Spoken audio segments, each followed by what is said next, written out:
One of the strangest stories of World War II is the story of sneak craft attack, favored naval weapon of the have-not nations. By swimmer, by human torpedo, by midget submarine, explosive boat, and torpedo boat, the Axis powers strove with considerable success to whittle down the naval superiority of the Allies. The Allies learned vigilance the hard way, to the tune of thousands of tons of warships and merchantmen sunk and damaged. In the Mediterranean alone, at Alexandria, at Ceuta Bay, Gibraltar, and Algiers, Italian sneak craft accounted for 150,000 tons of Allied shipping. The simplest form of sneak attack is the swimmer, using a tight-fitting rubber suit to protect him from the cold and swim fins to increase his striking range. He could reach targets up to 5 miles. The breathing apparatus developed by the Italians showed great skill in design. The single oxygen bottle allowed the swimmer to work underwater for at least half an hour, plenty of time to finish his deadly mission. For attacking shipping, their limpet mines and floating charges contain from 4 to 40 pounds of super explosive. They wrecked the Nijmegen Bridge by guiding 1,500-pound charges down the river. And throughout the war, they successfully blew up locks along the inland waterways. In attacking ships, the swimmer almost always approached the targets on the surface, relying on his head net to camouflage his face from the lookouts. On reaching it, he put on his nose clip and his mouthpiece for underwater breathing, filled the lung with oxygen, and submerged quietly to the bilge keel.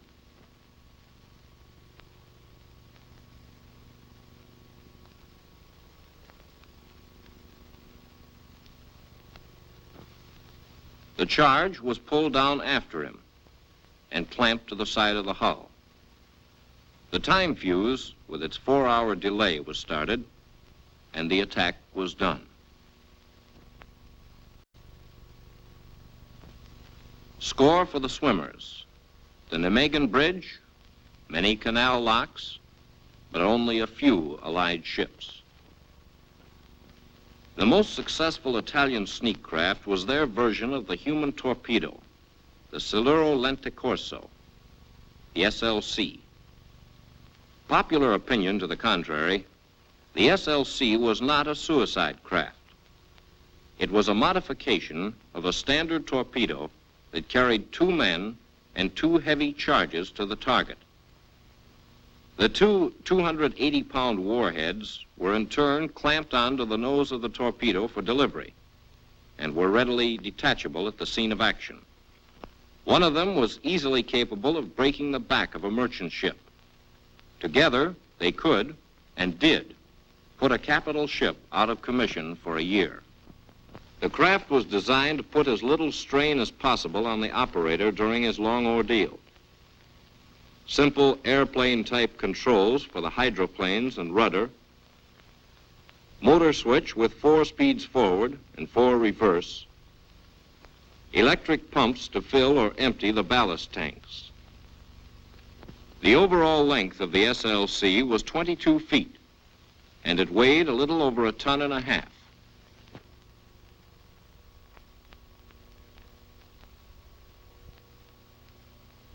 The 2 high-pressure bottles carried enough oxygen to last the torpedo men for from 5 to 6 hours of continuous use underwater. The captain of the craft sat in the forward position. He handled the controls and did the navigating. Cruising range was 15 miles at a cruising speed of 2 knots. In December 1941, 4 of these craft scored a triumph roughly equivalent to a major sea victory.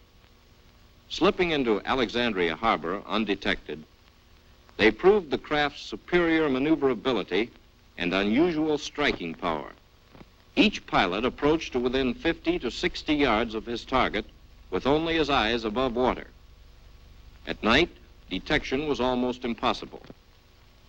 Then he submerged and ran slowly and silently to his target.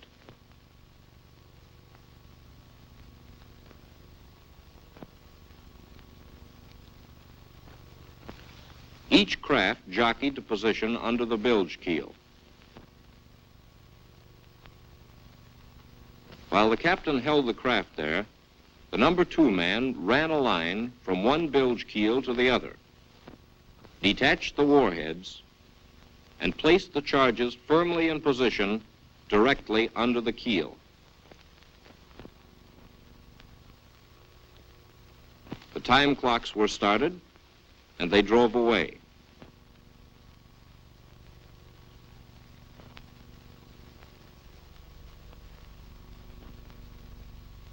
In this manner, 2 British battleships, the Queen Elizabeth and the Valiant, and an Allied tanker, 80,000 tons of shipping, were sunk in Alexandria Harbor in a single night.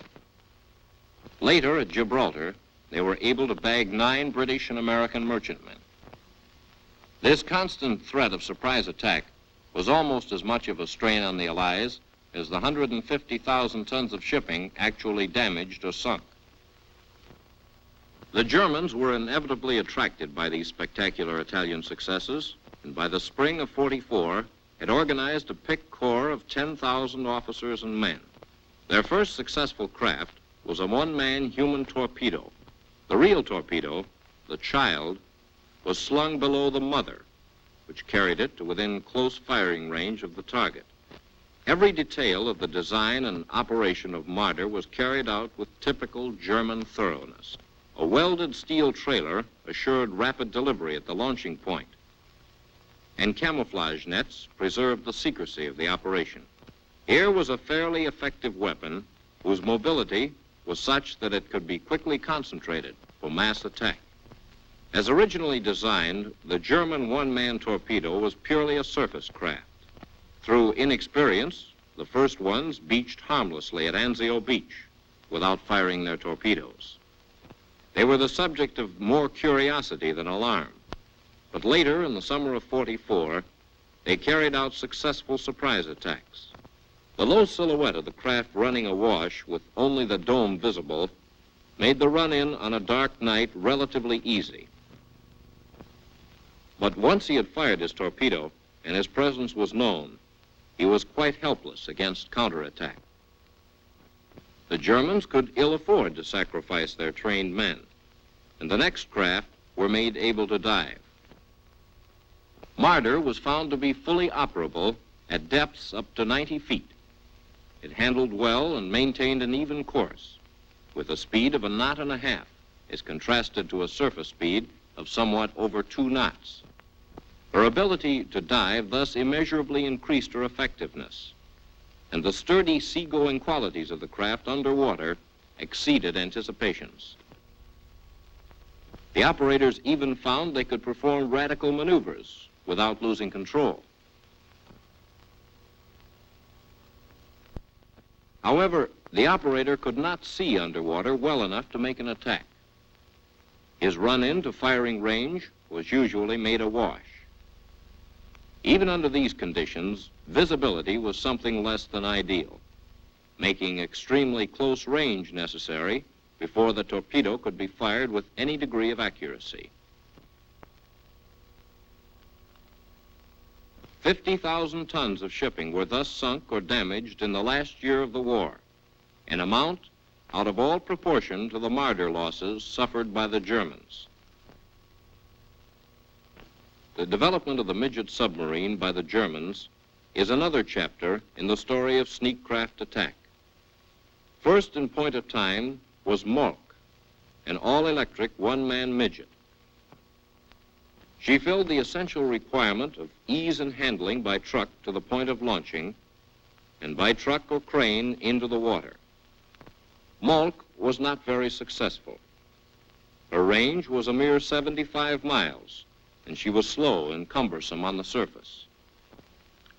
Her batteries, which filled the whole forward part of the craft, could drive her at up to 4 knots. But the swells in anything but the calmest seas battered her oversized hydroplanes unmercifully. Yet she had her good points underwater.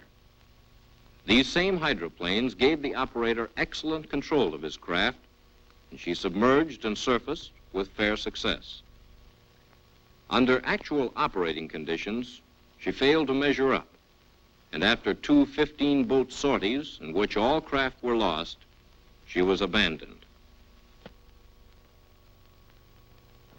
Her successor was the streamlined Beaver, which sacrificed strength for speed. A gas engine was added for surface cruising and recharging the batteries, but her normal range was still restricted to approximately 75 miles. The concavities in the hull permitted the torpedoes to be carried outboard without greatly increasing the bulk of the craft. But they in turn weakened the hull to a considerable degree. Beaver, with her 30-foot overall length and 6 tons weight, was still small enough to be launched and maintained at quickly constructed strategic points. In her trials, she proved faster and more maneuverable than Mulk, but she was also tricky to handle, hard to navigate, and afforded only restricted visibility to the operator. After Mulk was abandoned, Beaver was used constantly against shipping to the port of Antwerp. She had small success and suffered heavy losses. In 15 sorties, using 163 Beavers, 53 of them, almost a third, failed to return. Beaver was being used as a stopgap until the new midget sub, Seehund, was ready. Seehund came into action in December of '44. The German engineers had at last found a small submersible that overcame the annoying limitations of the other craft. Seehund had the great virtue of being mass-produced. She was, in essence, a trimmed-down model of a full-size submarine, and incorporated many of the best features of the British X-craft, which carried out the raid against the Tirpitz in her Norwegian fjord the previous year. Her propeller was fitted with the Korth nozzle-type rudder, similar to that of full-size German submarines. The glass observer's dome on the hatch cover safely withstood water pressure to depths of 150 feet. Her diesel drove her at 8 knots on the surface, and she handled admirably. Here at last was the best midget submarine German engineering skill could produce. The captain called the orders to the engineer, who handled all the controls. He kept her smoothly at periscope depth, while he was coached into the target. He made ready for firing and diving. He fired the torpedoes at command, and the fish slipped off the track on its run to the target. Take her down, and down they went, as the captain took a last quick look through the periscope. Underwater, her small size made it almost impossible for the warships to find her. Listening gear was incapable of detecting her propeller noise at slow speed, and it was very difficult to ping on her small hull. About 70% of the Seehunds made attacks on Allied shipping before the war ended, though in many cases the crews missed their targets through lack of experience. Through the periscope, they swept the sky for aircraft before surfacing to recharge batteries and for a breath of fresh air. The morale-breaking loneliness of the one-man craft was gone.